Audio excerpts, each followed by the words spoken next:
High student, আমি আবারও চলে এলাম তোমাদের ক্লাস 9 এর লাভ ক্ষতির অঙ্ক নিয়ে। আমরা পার্ট 1 এ দেখেছিলাম যে 10 পর্যন্ত অঙ্কগুলো করেছিলাম। আজকে 11 থেকে অঙ্কগুলো করব। হ্যাঁ, তোমরা এই লাভ ক্ষতির অঙ্কগুলো ভালো করে পড়বে, অঙ্কগুলো লেখা অঙ্কগুলো ভালো করে পড়ে বোঝার চেষ্টা করবে এবং নিজেকে বা বাস্তবের সঙ্গে ভাবনাটাকে জড়িয়ে দেবে।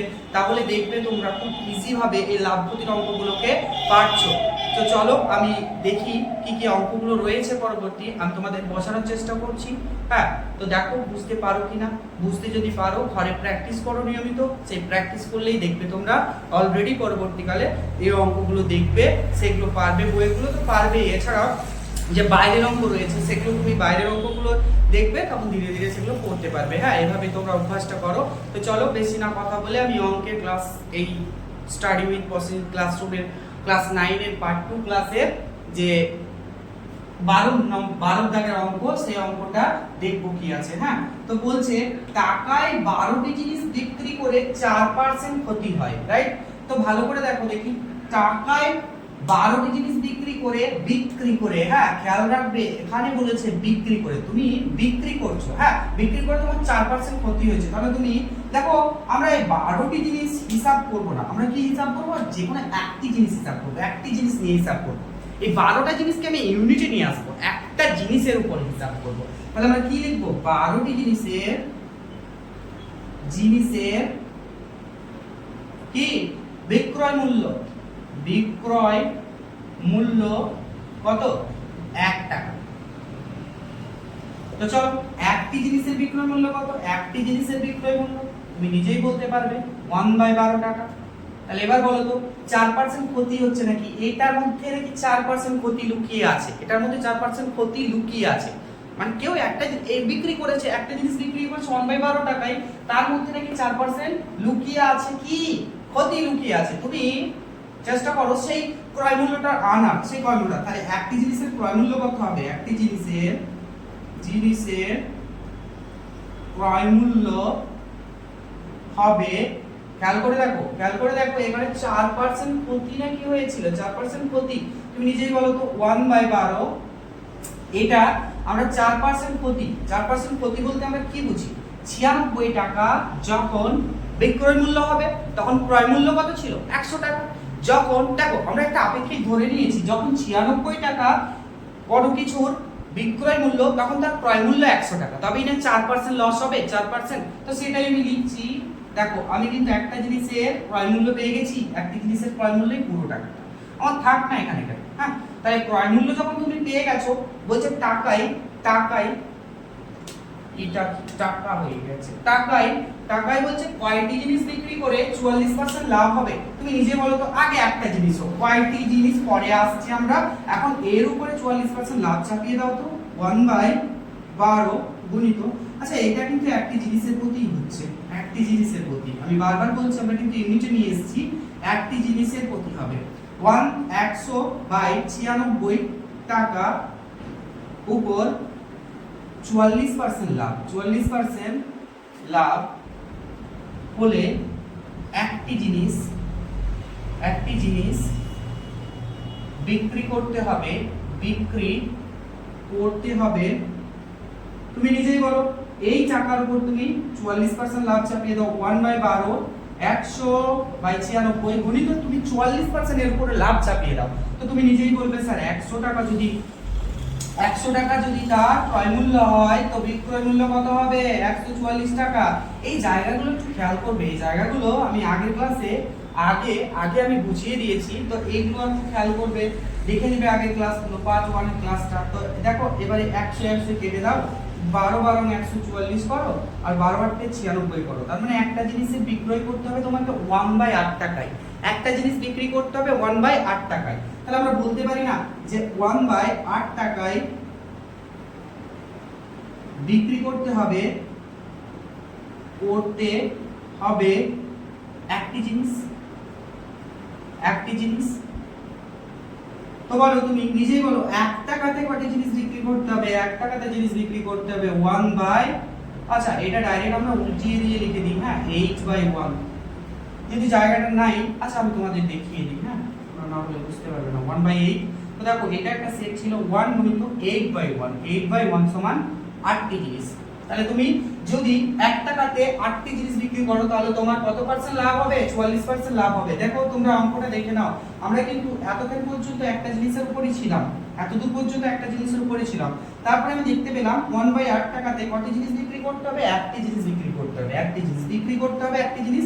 তাহলে 1 টাকায় আমাকে কয়টি জিনিস বিক্রি করতে হবে? 8টি জিনিস। দেখো অঙ্কটা বুঝতে পেরেছো কিনা? বুঝতে না পারলে আবার একবার তুমি দেখে নাও, হ্যাঁ, ব্যাক করে ক্লাসটাকে আবার দেখে নাও। আমি আরেকবার বুঝিয়ে দিচ্ছি। আমরা কিন্তু এখানে 12টি জিনিসের হিসাব করেছি, 12টি জিনিসের বিক্রয় মূল্য 1 টাকা, কিন্তু আমরা সেটাকে একটা জিনিসে নিয়ে গেছি, কনভার্ট করে একটা জিনিস মানে ইউনিটে নিয়ে গেছি। একটি জিনিসের বিক্রয় মূল্য কত? আচ্ছা খেয়াল করবে, বারবার বলছি এই যে বিক্রয় মূল্য, কোথায় ক্রয় মূল্য, সেগুলো কিন্তু চিন্তা করতে হবে তোমাকে। হ্যাঁ, 1/12 টাকায় কি একটি জিনিস বিক্রি করা হয়েছে? হয়েছে তো হয়েছে, কিন্তু এর উপরে নাকি কত পার্সেন্ট ক্ষতি লুকিয়ে আছে? 44% ক্ষতি লুকিয়ে আছে। তুমি নিজেই বলো, এটা যদি বিক্রয় মূল্য হয় তার ক্রয় মূল্য কত ছিল? নিশ্চয়ই এর থেকে বেশি ছিল ক্রয় মূল্য।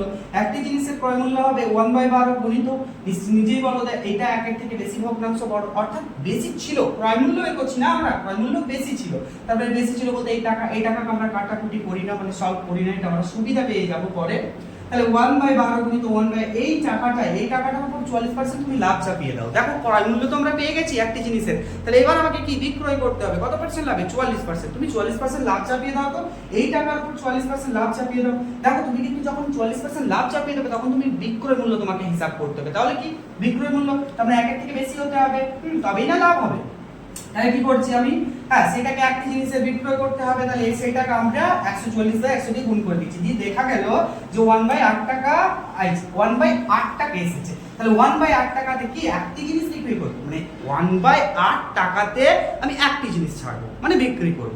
তাহলে এবার নিজেই বলো, এখানে 1/8 টাকায় বিক্রি করতে হবে একটি জিনিস, তাহলে 1 টাকায় বিক্রি করতে হবে কয়টি? 8টি জিনিস বিক্রি করতে হবে।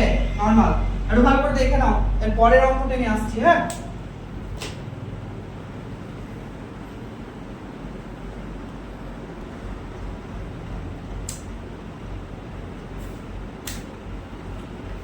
চলো দেখো, আমি আবারও পরের অঙ্ক তুলে নিয়েছি।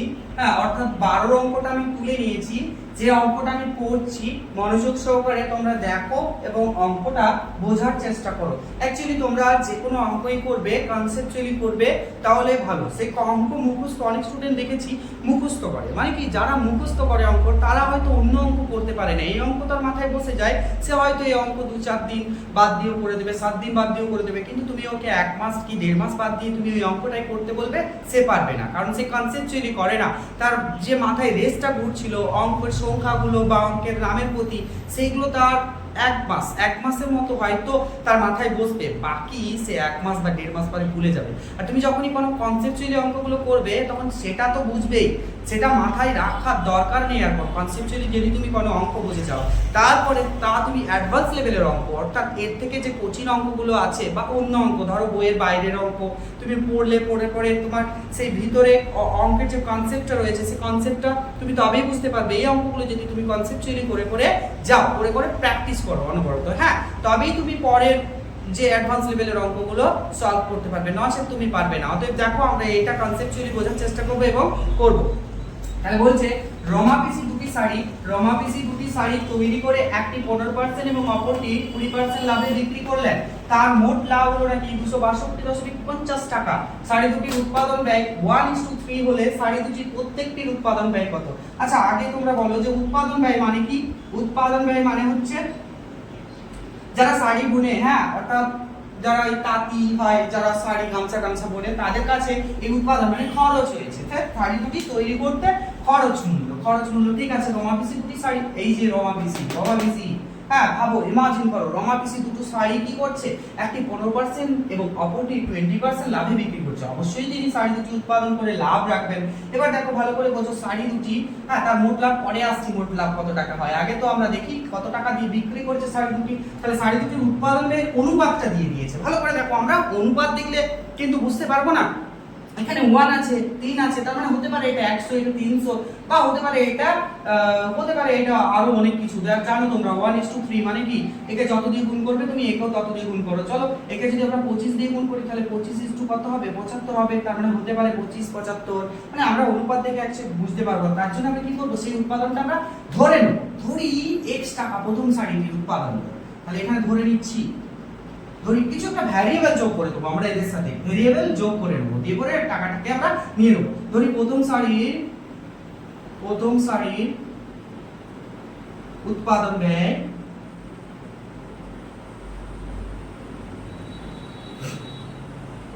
x টাকা,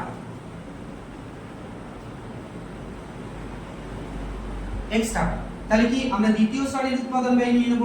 দ্বিতীয় সারির উৎপাদন ব্যয় 3x টাকা। এবার তুমি বলো উৎপাদন ব্যয়, ধরো তুমি উৎপাদন ব্যয় পেয়ে গেছো, হ্যাঁ, এটা নিয়ে আমাকে হাঁটতে হবে। এই ধরো x টাকাই ওই রমা পিসির প্রথম সারির উৎপাদন ব্যয় এবং 3x টাকাই হলো রমা পিসির দ্বিতীয় সারির উৎপাদন ব্যয়। তাহলে তুমি বলো x টাকাটাকে 15% লাভ কাটাও তো। x টাকাটাকে 15% লাভ করেছেন উনি, কি করেছেন, রমা পিসি দুটি শাড়ি তৈরি করে একটি 15% এবং অপরটি 20% লাভে বিক্রি করলেন, তার মোট লাভ হলো।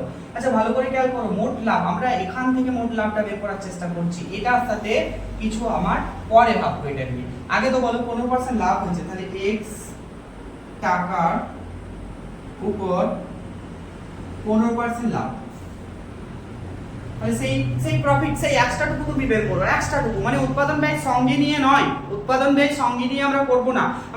যে একটা শাড়ির ক্রয় মূল্য 100 টাকা হলে তার বিক্রয় মূল্য 115 টাকা, এমন নয়। কিন্তু আমরা একটা শাড়ির 100 টাকা যদি আমরা উৎপাদন ব্যয় পাই, তাহলে তার উপরে 15 টাকা আমরা এক্সট্রা আনতে পারবো, তবেই না 15% হবে। সেই 15টা ইউনিট লিখবো আমরা, ভালো করে খেয়াল করবে এটা, কখন 15 লিখবো কখন 115 লিখবো, কারণ আমরা তো এটার উপর প্রকাশ করেছি যে মোট লাভ হয়েছে। দেখো তুমি মোট লাভ হয়েছে, তার কি উৎপাদন মূল্যটা কি এক্সট্রা যোগ করে তার লাভটাকে দেখিয়েছে না, তো এত নয়, 262.50 টাকা নাকি তার মোট লাভ হয়েছে। তুমি নিজেই বলো যে 15% লাভ যা পাবে x গুণিত কি করবে, 100 এর উপরে 15 টাকা লাভ পাবে। হ্যাঁ, 100 টাকা যদি তার উৎপাদন ব্যয় হয়, সে 15 টাকা এক্সট্রা আনতে পারবে, তবেই না 15% লাভ। তাহলে x টাকার উপর যখন হবে তখন কি হবে, চলো কাটাকুটি করে দাও, 5 3 15, 5 2 10, 5 20 তে 100, তাহলে 3x/20 টাকা, রাইট।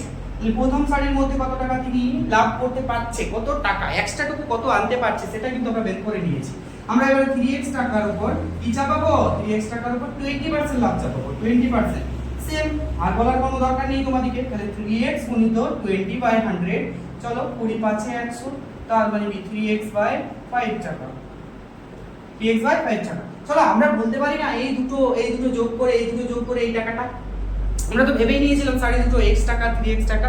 এবার বলো আমরা যদি এই দুটো টাকাকে যোগ করি তো এই টাকাটার সাথে সমান নয়। এই অঙ্কটার পরিপ্রেক্ষিতে আমরা শর্তানুসারে বা প্রশ্নানুসারে সাজিয়ে নেব। হ্যাঁ, এই দুটো টাকাকে আমি যোগ করি, 20 প্লাস 3x/262.50 টাকা, ঠিক আছে।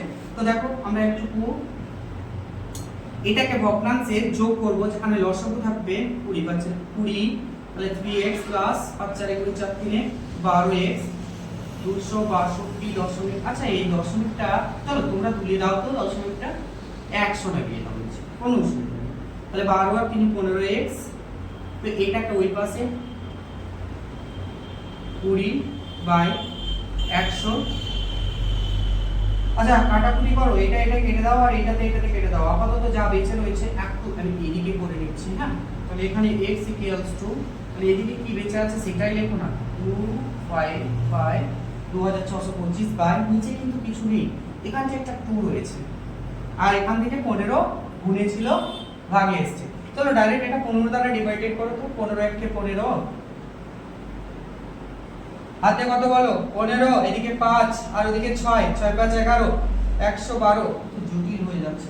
5 দিয়ে কাটো তো, 5 3 15, 5 5 25 আর এদিকে 26, 5 2 10, 11 12, 5 5 25, চলো 3 দিয়ে কাটো, 3 1 3, 4 5, 3 7 21 আর এদিকে 22, 3 5 15, মানে 175 দুগুণে যত হয় তত। x এর ভ্যালু 2 5 10, গুণ করো, 2 5 10, 10 এর 0, 2 7 14, 14 আর 15, 15 আর 5, হাতে থাকছে 1 2 1 2 1 3। তার মানে প্রথম সারির উৎপাদন ব্যয় হচ্ছে, আমি এখানে লিখছি উত্তরটা। হ্যাঁ, প্রথম সারির উৎপাদন ব্যয় উৎপাদন ব্যয় 350 টাকা। তাহলে নিজেরাই বলো দ্বিতীয় সারির উৎপাদন ব্যয় কত হবে?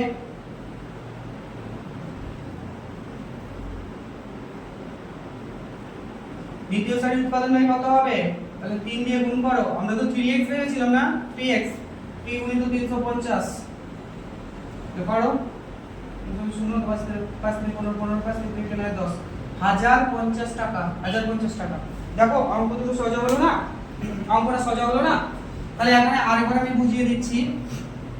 এখানে ইম্পর্টেন্ট যে বিষয়গুলো রয়েছে সেই ইম্পর্টেন্ট বিষয়গুলো হলো এই জায়গাটা, হ্যাঁ ভালো করে কনসেপ্টটা ক্লিয়ার করবে। আর এই জায়গাটা আমরা কেন উপরে 20 রেখেছি আর কেনই বা এখানে 15 রাখলাম, কেনই বা 115 রাখলাম না, কেনই বা 120 রাখলাম না, ভালো করে খেয়াল করো। তোমাকে এখানে তার মোট লাভ বলে দিয়েছে, উৎপাদন ব্যয় সঙ্গে নিয়ে ওই লাভটা বলে দেয়নি। হ্যাঁ মানে ধরো কোনো জিনিসের উৎপাদন ব্যয় 100 টাকা, হ্যাঁ 115 টাকায় বিক্রয় মূল্য করেছে, তাহলে সেই 115 টাকাটা যদি তোমার কাছে আসে, সেই 15 এক্সট্রার কথা বলছে, সেই এক্সট্রা 15 টাকাটার কথা বলছে। এটা ভালো করে বুঝবে, হ্যাঁ তাহলেই তোমাদের অঙ্ক পুরোপুরি ক্লিয়ার হয়ে যাবে। তারপর দেখো আমরা উৎপাদন ব্যয় ধরে নিয়েছি, যেহেতু তাদের রেশিও দিয়ে মানে তাদের অনুপাত দিয়ে দিয়েছিল 1:3, তাহলে আমরা ধরে নিয়েছি x টাকা আর 3x টাকা, তার উপর আমরা 15% লাভ চাপ দিয়েছি। অনলি বললাম না এক্সট্রা 15 টাকাটা, হ্যাঁ তাহলে কি বেরিয়ে আসছে টাকাটা 3x/20 টাকা। আর এখান থেকে সেম ভাবে আমরা 3x/5 টাকা বের করেছি, ক্যালকুলেশন শর্তানুসারে সাজিয়ে দিয়েছি, দুটোকে যোগ করে মোট লাভটার সাথে সমান করে দিয়েছি। Actually right hand left hand সমান সমান, আমরা তবেই ইকুয়ালটা ব্যবহার করতে পারি। আমরা একটা সমীকরণ বানিয়ে নিয়েছি, সেই সমীকরণ থেকে x সলভ করে 350 বেরিয়েছে, তো সেটাই হলো, তাকে 3 দ্বারা গুণ করে আমরা দ্বিতীয় সারির উৎপাদন ব্যয় পেয়ে যাব। কারণ এই যে এখানে 3:3 রয়েছে, 3 গুণ x এর সাথে 3 গুণ করে 1050 টাকা সারি দুটি মানে দ্বিতীয় সারিটির উৎপাদন ব্যয়। তোমরা দেখে নাও, আমি এর পরের অঙ্কতে আসছি।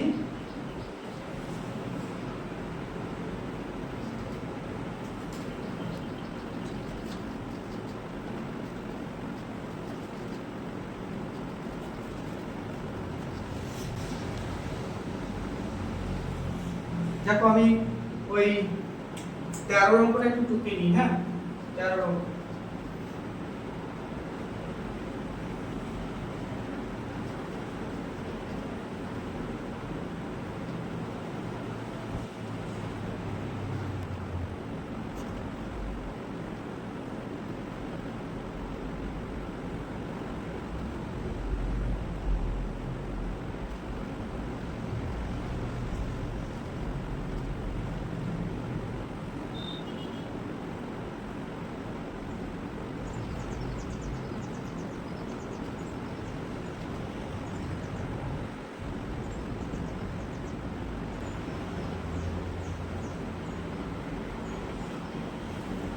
দেখো আমি অঙ্কটা তুলে নিয়েছি, তো এটা আমরা ভালো করে অঙ্কটা পড়বো, তারপরে করার চেষ্টা করব। দেখো ভালো করে পড়ো এবং করো অঙ্কটা, আমি একবার করিয়ে দিচ্ছি, তারপরে দেখবে তোমাদের খুব ইজি লাগবে। হ্যাঁ তো দেখো এক ব্যক্তি 2 টাকায় 15টি হিসাবে কিছু লজেন্স। আচ্ছা এই অঙ্কটা পড়ার আগে ভালো করে খেয়াল রাখবে, এই অঙ্কটা কিন্তু ভালো করে তোমাকে পড়তেই হবে, নচেত তুমি অঙ্কের কিছু মাথা মুন্ডু খুঁজেই পাবে না। হ্যাঁ বলছে এক ব্যক্তি 2 টাকায় 15টি হিসাবে কিছু লজেন্স কিনলেন। আচ্ছা 2 টাকায় 15টি লজেন্স হয় না, 2 টাকায় তুমি দিয়েছো আর 15টি ছোট ছোট এরকম লজেন্স তোমাকে ধরিয়ে দিয়েছে। 2 টাকায় 15টি লজেন্স, দেখো তুমি জাস্ট ইমাজিন করো, বাস্তবের সঙ্গে মিলিয়ে নাও। তুমি কোনো দোকানে গেছো, 2 টাকা দিয়েছো, তোমাকে ওই 15টা লজেন্স দিয়েছে। হ্যাঁ এখানে ভালো করে খেয়াল করো, তিনি কিন্তু 40 লজেন্স কিনেছে সেটি বলেনি, 15টি লজেন্স কেনেনি, মানে ওই হিসাবটাতে কিনেছে, ওই হিসাবটাতে মানে 2 টাকা দিবে তুমি, 15টি লজেন্স দেবে।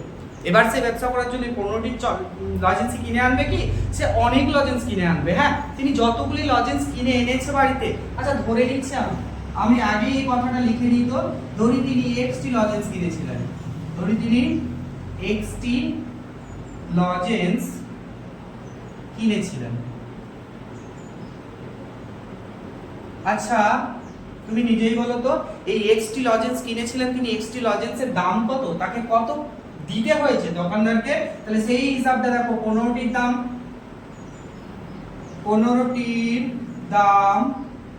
2 টাকা,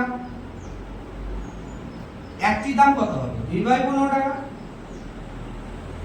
xটির দাম কত হবে 2/15 গুণিত x, তাহলে 2x/8, এটা 15 হবে 15 টাকা। তাহলে x টি লজেন্সের দাম কত? x টি লজেন্সের দাম হলো 8x/15 টাকা। এবার তুমি বলো, তুমি বিক্রি করতে বসেছো, এই x টি লজেন্স নিয়ে তুমি বিক্রি করতে বসেছো, তুমি অর্ধেক অর্থাৎ x/2 টি লজেন্স, অর্থাৎ তিনি অর্ধেক, আচ্ছা এখানে লিখি অর্ধেক x/2t, বা কথাটা যোগ করো, বা x/2t। তুমি জানো x টি চকলেটের অর্ধেক চকলেট মানে কি x/2t চকলেট, x/2t লজেন্স কত টাকায় বিক্রি করেছে, কত টাকা দরে, টাকা এখানে বলেছে অর্ধেক, টাকায় 5টি দরে। এবার তুমি নিজেই বলো, যখন 5টির দাম 1 টাকা হবে, যখন 5টির দাম 1 টাকা হবে, তখন x/2টির দাম কত হবে? তাহলে নিশ্চয়ই বলবে x/স্যার 10 টাকা হবে, রাইট? কারণ দেখো এটা একটা ঐকিক নিয়ম, 5টির দাম 1 টাকা, x/2টির দাম এত টাকা, হচ্ছে না? তিনি অর্ধেক এত টাকায় দরে হিসাব করছেন, বাকি অর্ধেক, আচ্ছা বাকি অর্ধেক বলতে কি? বাকি অর্ধেক বা ওই x/2t, তুমি দেখো x/2t কে ডিভাইড করে দিয়েছো, তো x টি চকলেটকে x/2t, আরে ভাই x/2 মানে কি অর্ধেক, অর্ধেক চকলেট, এতটি চকলেট, ধর 10টি হলে 2 দিয়ে ভাগ করছিস, তখন 5টি বেরিয়ে আসছে, তো x কে 2 দিয়ে ভাগ কর না, এতে সমস্যা কোথায়? x/2t চকলেট, তাহলে x/2t চকলেট, বাকি অর্ধেক x/2t চকলেট, তাহলে নিজেই বল কত টাকা দরে বিক্রি করেছে? অর্ধেক 10টি দরে, টাকায় 10টি, তাহলে 10টির দাম 1 টাকা ছিল, তাহলে x/2টির দাম কত? x/20 টাকা। তাহলে এই টাকা সে কিনেছিলেন, এবারে সে বিক্রি করে কত টাকা পেয়েছে? তিনি লজেন্স বিক্রি করে পেয়েছে x/10 প্লাস x/20।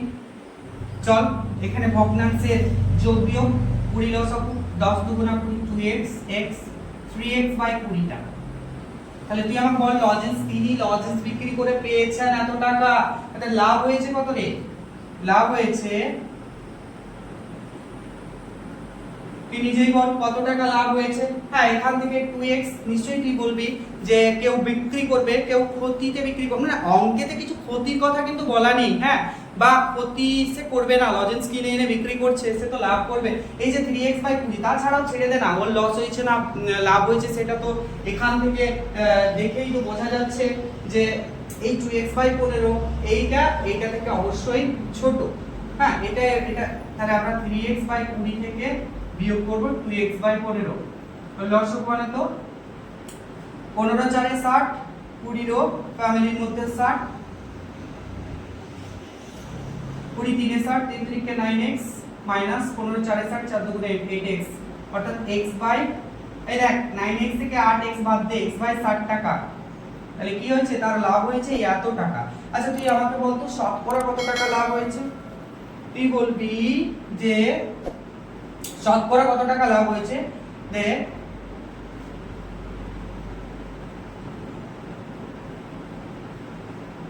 শতকরা লাভ হয়েছে, তুই বল আমাকে কত টাকার উপর সে আনতে পেরেছে, এত টাকার উপর আনতে পেরেছে, 2x/15 টাকার উপরে 15 টাকার উপরে কত টাকা আনতে পেরেছে? x/60 টাকা। সে যদি 100 খরচ করতো কত টাকা আনতে পারতো, রাইট? তাহলে x/60 গণিত এটা দে অনন্য মানে ডিভাইড আছে, তাহলে উল্টিয়ে দে 15/2x গণিত 100, এখানে x আগে কাটতো, 15 4 60, এই দেখ এখানে 4 দুগুণে 8 আছে, একটা 4 কে কেটে উপরে 25 চাপিয়ে দে, তাহলে 25/2 থাকছে, অর্থাৎ 12.12% তার লজেন্স বিক্রি করে ওভারঅল লাভ হয়েছে। হ্যাঁ, 12.12%। ভালো করে দেখ, আমি বোর্ডের মধ্যে জায়গা পাই না বলে লিখেছি, তবুও তোরা কনসেপ্টটা বুঝ। আমি যে এটাই তোদেরকে খাতায় তুলতে বলছি এমন বলছি না, আমি বারবার বলছি কনসেপ্টটা বুঝ। এই অঙ্ক বারবার মুছে দে, বারবার করার চেষ্টা কর, প্রশ্ন কর নিজেকে, কেন হয়েছে, হ্যাঁ এটা কেন হলো, এরকম নিজেকে প্রশ্ন করতে থাক, তবেই না অঙ্ক করতে পারবি। আর একটা কথা বলি, আমার মুখ দিয়ে তুমি আর তুই কথাটা একসাথে কন্টিনিউ চলতেই থাকে, তো তোরা এই নিয়ে কিছু ভাবিস না, কিছু মনে করিস না, হ্যাঁ তোরা ছোট ছোট ভাইয়ের মতো বা স্টুডেন্টের মতনই, তো সেগুলোকে একটু ম্যানেজ করবি। আমি কখনো কখনো তুই বলছি, কখনো কখনো তুমি বলছি, সেটা নিয়ে ব্যাপার নয়, ব্যাপার অঙ্ক নিয়ে। হ্যাঁ, তো অঙ্ক ভালো করে বোঝার চেষ্টা কর। আমি আবারও একবার বোঝাই। ধরি তিনি এক্সটি লজেন্স কিনেছিলেন, রাইট? এবারে 15টির দাম কত? 2 টাকা। 15টির দাম যদি 2 টাকা, কেনার সময় তার এই রেটিং দিতে কিনেছিল, 15টির দাম 2 টাকা, একটির দাম কত? 2/15 টাকা। এবার বলে এক্সটির দাম কত? এই টাকা নিয়ে সে লজেন্স কিনে এনেছিল। কটি লজেন্স বলবি? XT lozenges. তাহলে এক্সটি লজেন্স তিনি অর্ধেক লজেন্স অর্থাৎ x/2টি লজেন্স কি করেছে? সেই রেটিং এ বিক্রি করেছে, মানে 5টি 1 টাকাতে, তাহলে x/2টি x/10 টাকাতে। এবারে বাকি অর্ধেক, বাকি অর্ধেক বলতে আমার হাতে আর অর্ধেক বাকি x/2টি লজেন্স, তাহলে 10 টাকাতে এই সরি 10টির দাম 1 টাকা, x/2টির দাম কত? x/20 টাকা। এবারে আমি দেখি এই কোশ্চেনটা শেষ লাইন আমার জায়গা থাকে বলে আমি পড়েছি। এরপর থেকে এখানে তিনি লজেন্স বিক্রি করে পেয়েছেন মোট কত টাকা পেয়েছেন? আচ্ছা, মোট কথা যোগ করে দে, মোট এত টাকা পেয়েছেন। তাহলে 3x/20 টাকা পেয়েছেন। এই দেখ 3x/20 টাকা পেয়েছেন। এটা তার লাভ হয়েছে কত? 3x/20 থেকে বিয়োগ কর, x/60 টাকা লাভ হয়েছে। এবার বলবি তুই যে এত টাকা খরচ করেছে এনতে পেরেছে এত টাকা, এত টাকা খরচ করেছে এত টাকা আনতে পেরেছে, তাহলে শতকরা লাভ কত হবে? তাহলে এত টাকার উপর এত টাকা যখন 100 টাকার উপর কত? 12 গুণ 1/2। যাই হোক, এই যে পরপর তিনটা অঙ্ক করালাম, এই তিনটার কনসেপ্টটা কিন্তু খুব ভালো ছিল। এই তিনটা অঙ্কেরই ভিতরে যে কনসেপ্টটা রয়েছে সেই কনসেপ্টটা প্রত্যেককেই বোঝা দরকার এবং প্র্যাকটিস করা দরকার। সে নিজে পারছে কিনা অভ্যাস করা দরকার। যাই হোক, আমরা পরের ক্লাসে অর্থাৎ পরের পার্টে পরের অঙ্কগুলো দেখব। এখানেই শেষ। ভালো থাকবি, নিয়মিত পড়াশোনাটা চালিয়ে যাবি এবং হোমওয়ার্ক প্র্যাকটিসগুলো করবি। হ্যাঁ, আমি ডেসক্রিপশনে দিয়ে দেবো কিছু এক্সট্রা লাভ ক্ষতির অঙ্ক তোদের বইয়ের বাইরে, যেগুলো হয়তো প্রশ্ন বিচিত্রাতে রয়েছে, এমসিকিউ এসএকিউ গুলো, সেগুলো আমি দিয়ে দেবো পিডিএফ আকারে। তো সেগুলো তোরা ডাউনলোড করে নিস। হ্যাঁ, সেগুলো বাড়িতে নিয়মিত প্র্যাকটিস কর।